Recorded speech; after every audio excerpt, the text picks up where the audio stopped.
A little bit here, because the 1958 supporters group have not exactly been backward in coming forwards in what they've had to say about Ineos in the recent days. Just to quote you some lines, this is what they said and their spokesman said in the last few days.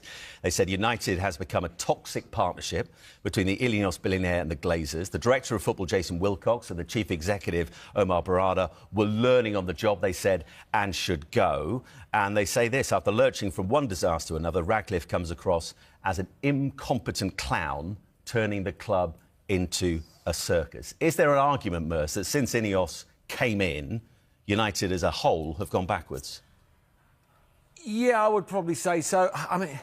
I mean, to call the man a clown who's a multi-billionaire is a bit strong, in my opinion. But they're looking at what he's done to United. Yeah. Worried about what he's done elsewhere. Yeah, I think what's happened, he's come in and thought with the jobs he's done at other businesses, he can go and do that at Man United. First of all, he got behind the 8 ball, sacking people from behind the ground who are on, you know, not a lot of money, that are not going to really affect, you know, and impact lunches or whatever, and still giving players free 350 grand a week who are not playing.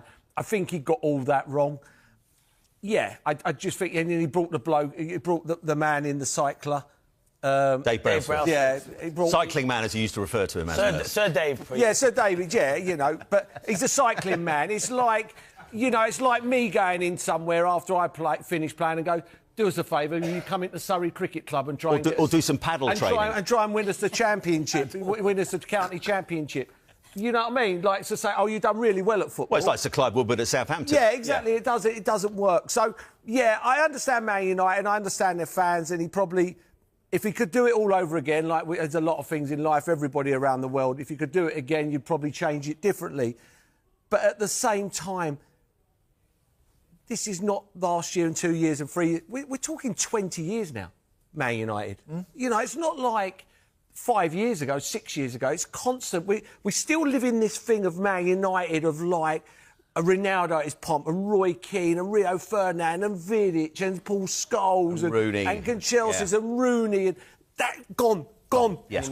It's gone. A long time gone. Start now and just try and get back to a little bit. They think now, because it's Man United, they're going to just fly up and win the Premier League. It's got to be done slowly, but they've got to get things right. Can't keep on sacking managers. But they knew this manager played free at the back.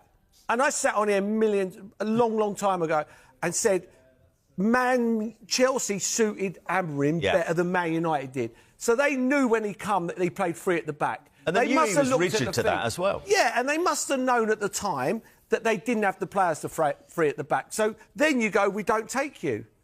You know, so for me, there's a lot to be done, but I think there's a lot of people still living in that 20-odd years ago time of Man United, and that's long gone.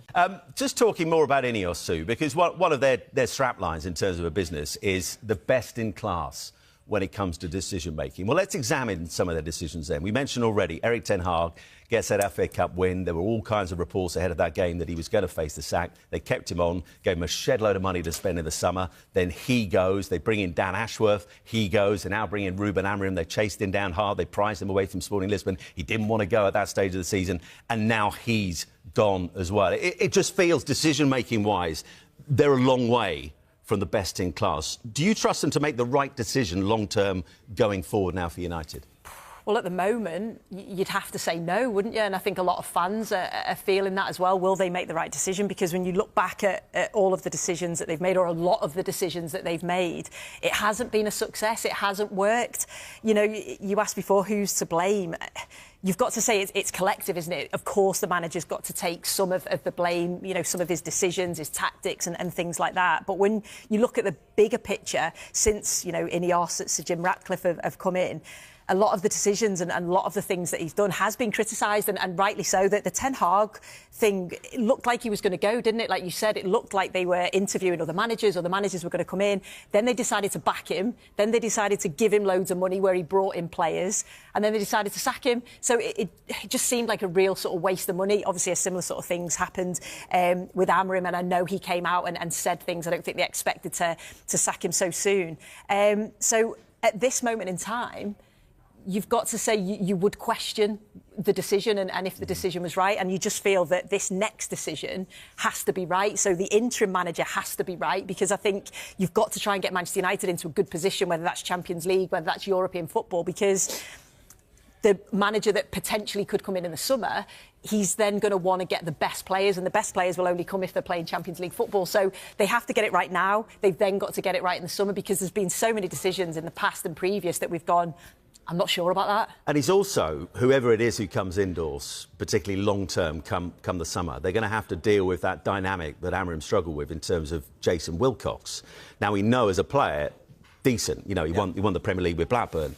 There are question marks over him, though, in terms of his role at Manchester United. I mean, there was a Q&A he did at Old Trafford. They didn't know it was being filmed. It ended up being filmed, and it was released to the wider public. But he spoke quite honestly in that interview, saying, I'm a coach at heart.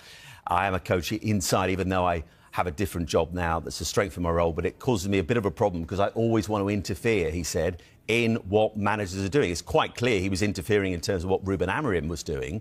So long term, if that dynamic remains the same, he's very close with the CEO, Omar Barada, as well. How does that play out going forward when you've got a frustrated coach with a very big say? Yeah, well, I think this boils down to a lot of sporting directors that sometimes aren't accountable for the decisions they make, bringing players in. And unfortunately, in this day and age, coaches are. They stand on the touchline and they're there. They're the ones who are getting all the heat from the fans, from the media. And ultimately, Jason Wilcox there is the man who's bringing the players in. And this just isn't a Manchester United. This is across the board. And I know this at lower league as well, by the way, that happens. So a manager or a coach signs up to what he's dealt, and that's where the breakdown happened last week with Ruben Amorim, where he came out and said, I don't want to be a coach, I want to be manager of Manchester United. I want the final say. I want the final say in the players that comes in and the recruitment. But I think we see it in Germany where sporting directors are accountable. They come out and say, why did you sign that player? What did you see in that? Because they don't know. Well, they go in front of the media, don't they? Yeah, I've seen it at some of my old clubs that this happens, and when it gets wrong, sporting directors maybe get moved on or maybe aren't accountable for their actions, and that's signing players, and it's the managers that we always speak about. But recruitment at many clubs in the Premier League hasn't been good enough, and it hasn't at Manchester United. And the proof is in the pudding, where we say, Mers touches on some of those Manchester United legends. I mean, there isn't too many in this Manchester United team that get anywhere near the era of me growing up. Bruno Fernandes is a top player. I like Cunha that's been brought in. I like Mbeumo that's been brought in. And ultimately, the manager has to coach and get the best out of these players. Ruben Amorim wasn't doing that, but I think the hierarchy at Manchester United have to take an awful lot of responsibility of this as well. And the next question is, who's going to be the right manager? It's the million-dollar question, isn't it? So sometimes you get it right and sometimes you get it wrong. And I don't put all that on these, because people will go, you touched on the food and losing jobs. That's unacceptable. That's pathetic. That's really bad management from the top. Trying to get the right manager doesn't always guarantee that it's going to be right. But what they will be trying to do is what they think is the best for the football club. Do you trust them, Ineos, to get it right going forward? Well, the proof's in the pudding that it hasn't been right so far. But while they're in charge, they make the decisions and they are trying to get it right. But I think the summer is a big factor, where they're waiting for a manager that is charged of maybe a national team, maybe a club, a manager in a club in this country. They're waiting till they're out of work, in my opinion. And the thing is, Mers, it's no coincidence. You look at the teams at the top of the Premier League at the moment: Arsenal, Aston Villa, Manchester City. There are sporting directors of that club, but the three guys in charge, Arteta, Emery and Guardiola, they are boss. They're in charge. They call the shots. And no coincidence, they're sitting